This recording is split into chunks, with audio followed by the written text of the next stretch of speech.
C'est majeur comme situation. Le compte à rebours est débuté. Logement Trade a jusqu'au 14 août pour démarrer la construction de sa coopérative d'habitation de 15 logements sociaux appelée La Solidarité à Jonquière. La subvention de 3,2 millions de dollars promise par Québec est valide pour 18 mois et arrive à échéance ce jour-là. Si on n'a pas signé de contrat avec un entrepreneur pour construire la coopérative d'habitation La Solidarité, bien la subvention devient à l'échéance. On interpelle à nouveau le premier ministre du Canada, M. Carney. Alors, il a entre les mains le pouvoir de sauver notre projet de coopérative d'habitation. Ce qu'il manque, 1,1 million de dollars pour compléter le montage financier. La situation est critique, là. L'organisme demande au fédéral une subvention et un prêt de 50 ans à même le fonds de logement abordable. Le FLA est à sec.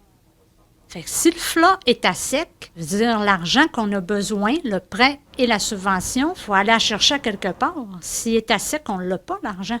Malgré une lettre envoyée à Mark Carney et à son ministre du Logement, les réponses tardent. Est-ce que le ministre du Logement peut parler au premier ministre du Canada puis régler le dossier?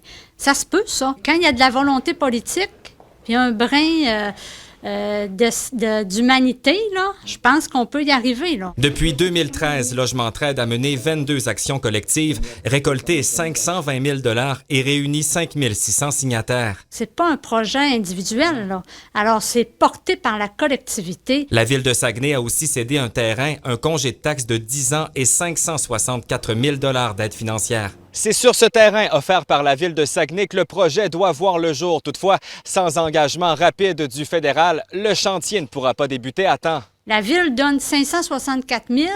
Nous, les personnes appauvries, on a récolté 520 000. On fait tellement d'efforts, là, c'est incroyable. Alors, il faut arrêter, là. Si Ottawa ne débloque pas les fonds à temps, l'organisme n'aura d'autre choix que de demander un nouveau délai à Québec et de repousser une fois de plus ce projet attendu depuis 12 ans. Alex Martin, TVA Nouvelles, Saguenay.